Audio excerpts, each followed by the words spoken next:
Bienvenidas y bienvenidos a Encender la Luz, el programa de la asignatura de Metodología de Investigación. En este vídeo vamos a ver la primera parte de los contenidos del tema 2. En este tema profundizaremos en la planificación del proceso de investigación científica.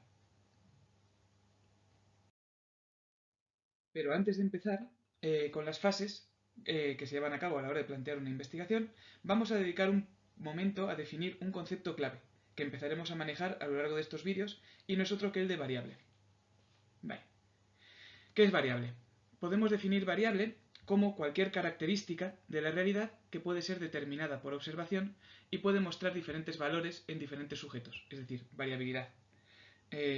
Por ejemplo, una variable puede ser la edad, o la motivación, o el índice socioeconómico, o la empatía. Es decir, cualquier característica de la realidad que puede variar y que se puede medir de alguna manera, observar de alguna manera. Bien, una vez aclarado esto, vamos con la planificación. La planificación del proceso de investigación puede dividirse en 4 grandes fases, que en este tema vamos a ver de manera lineal, porque resulta más sencillo de explicar y de entender. Aunque, como sabéis, en un planteamiento cualitativo, estas fases no tendrían por qué darse estrictamente en este orden. ¿De acuerdo? Muy bien. La primera fase consiste en el planteamiento del problema de investigación. Durante esta fase, y siempre a partir de lo que sabemos de la temática general y desde el punto de vista del paradigma de investigación que estemos desarrollando, se va a plantear las preguntas de investigación.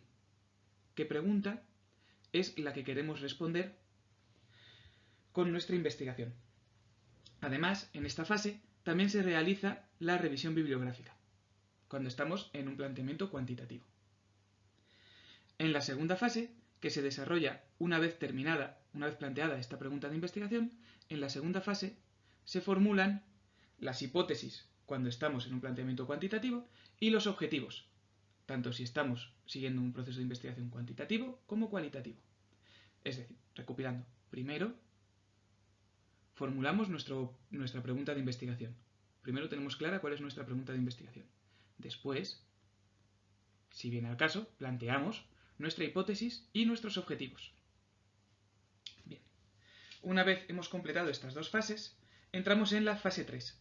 Durante esta fase vamos a pasar a planificar lo que viene a ser nuestra investigación. Una vez ya tenemos claro qué queremos conseguir con nuestra investigación, pasamos a diseñar cómo lo vamos a conseguir.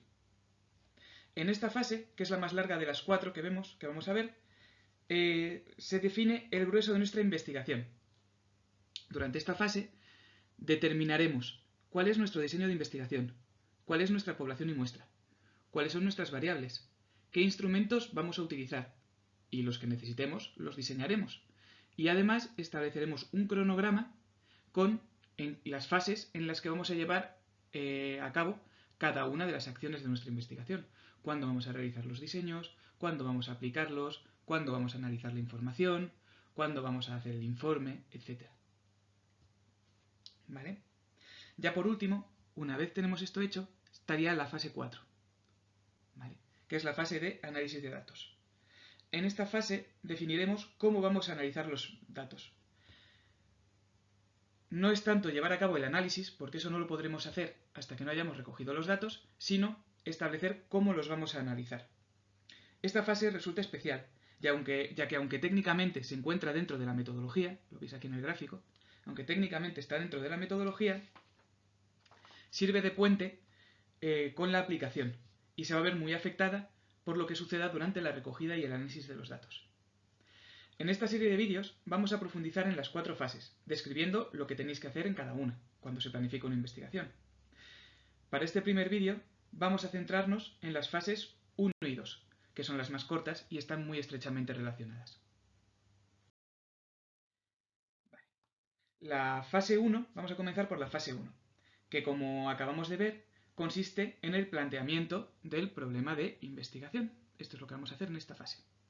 Esto incluye la revisión bibliográfica, que hemos ido trabajando en los módulos anteriores, en los vídeos de búsqueda de información y citación en APA, y el planteamiento de las preguntas de investigación. nos vamos a centrar en este vídeo en esta parte, en cómo se plantean las preguntas de investigación. Vale. Las preguntas de investigación son interrogantes en los que se concreta el problema de investigación. Vale, por ejemplo, un ejemplo de pregunta de investigación, si yo la quisiera formular sobre la metodología que estamos empleando en la asignatura, podría preguntarme, ¿el uso de una metodología de clase invertida hace que mis clases sean más activas? ¿Veis? Eso es un ejemplo de pregunta de investigación. Yo quiero investigar sobre el efecto que tiene la clase invertida sobre la actividad en clase y lo formulo en forma de interrogante. Vale. Formular este tipo de preguntas resulta muy útil porque nos sirven para limitar el alcance de la investigación, para definir muy bien sobre qué queremos recoger información y sobre qué no queremos recoger información. Si yo estoy preguntándome por el efecto de la clase invertida en mis estudiantes, no me interesa recoger información sobre, yo qué sé, sobre su situación en casa y sobre el rendimiento académico. Porque a mí solo me interesa lo que es mi metodología y la actividad durante el desarrollo de mis clases. ¿Vale? De esta manera, en las preguntas de investigación ya se avanza qué variables son las que vamos a querer estudiar. En este caso, en el caso del ejemplo, la metodología de clase invertida y la actividad en clase. Son dos variables, están las dos incluidas en mi pregunta de investigación. Vale. A la hora de formular la pregunta de investigación, debemos evitar formularlas de manera sesgada. ¿Vale? Preguntas de investigación que no se estén adelantando nuestra respuesta.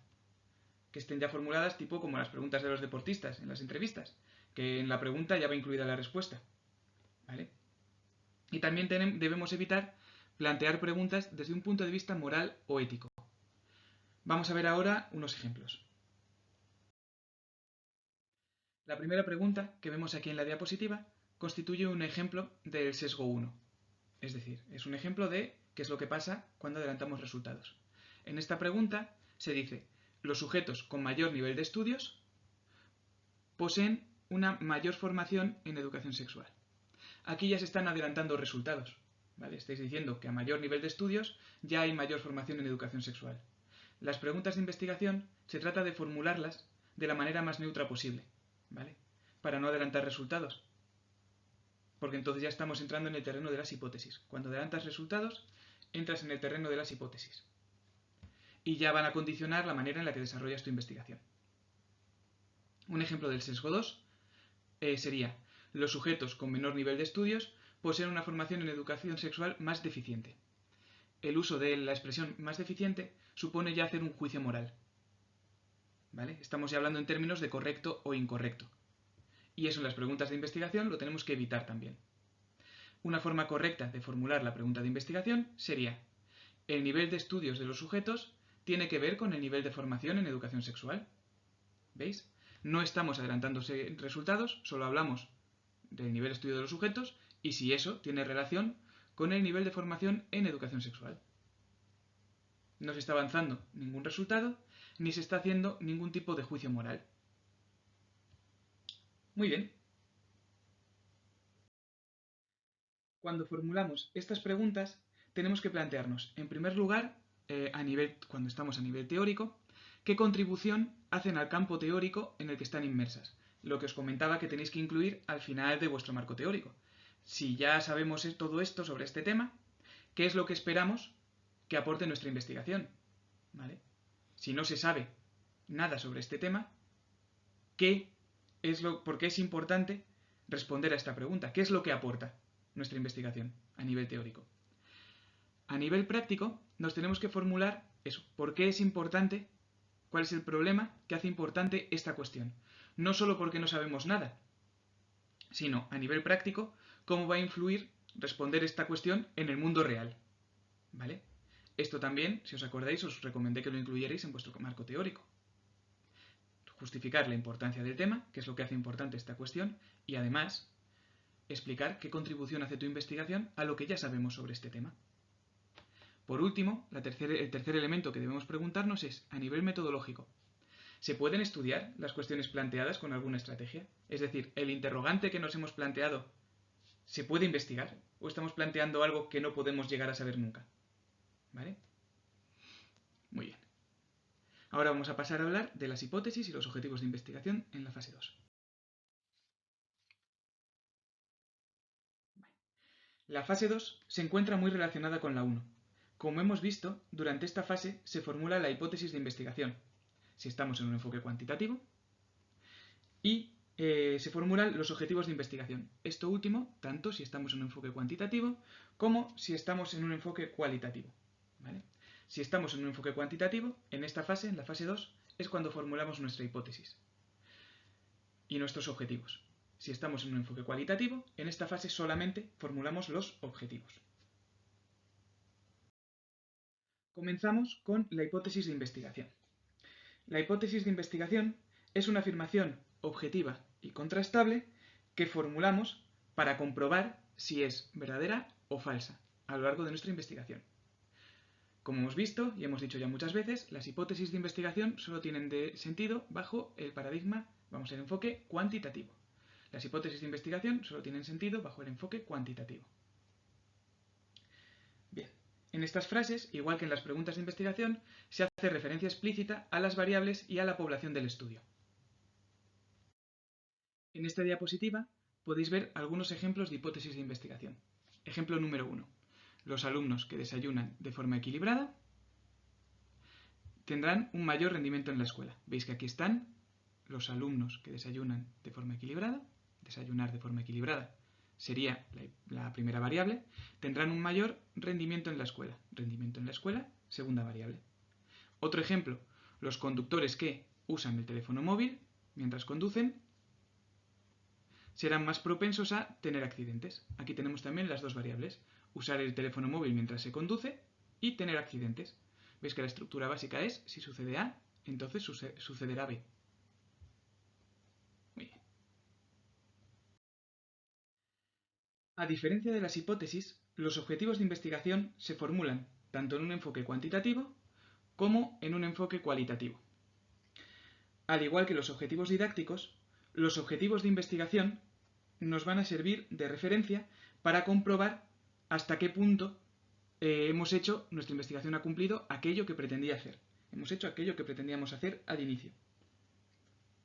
Por tanto, los objetivos de investigación van siempre encaminados a lo que tenemos que hacer para responder nuestra pregunta de investigación. Igual que los objetivos didácticos van encaminados a lo que tenemos que hacer para cumplir con lo que nos habíamos propuesto con nuestra actividad educativa. ¿Bien? Un objetivo general, un ejemplo de objetivo general para una investigación, por ejemplo, sería estudiar el efecto de la enseñanza de competencias emocionales sobre la convivencia en los centros educativos. Este es un ejemplo de objetivo general. ¿Veis? Nuestra pregunta sería, ¿afectan las competencias emocionales a la convivencia en centro educativo? Pues entonces, para responder a esta pregunta, el objetivo general de nuestra investigación es estudiar el efecto de la enseñanza de competencias emocionales sobre la convivencia del centro educativo. Un ejemplo, por otra parte, los objetivos específicos son aquellos objetivos que nos proponemos, igual que en las programaciones didácticas, para conseguir nuestro objetivo general. Es decir, para estudiar el efecto de la enseñanza de competencias emocionales sobre la convivencia en el centro educativo, lo que nos proponemos hacer es estudiar la convivencia y los factores asociados a la misma, estudiar y conocer las metodologías para la enseñanza y aprendizaje de las competencias, realizar un análisis de la situación en el centro en lo que respecta a la convivencia, diseñar y aplicar y evaluar un programa para la enseñanza de competencias emocionales. ¿Veis? Son una serie de objetivos que nos hemos marcado para conseguir con nuestro objetivo general, que a su vez diseñamos para responder a nuestra pregunta de investigación o aceptar o rechazar nuestra hipótesis. Vale, pues hasta aquí los contenidos de este primer vídeo de tema 2. En el siguiente vídeo empezaremos ya con la metodología. Bien, hasta el próximo vídeo.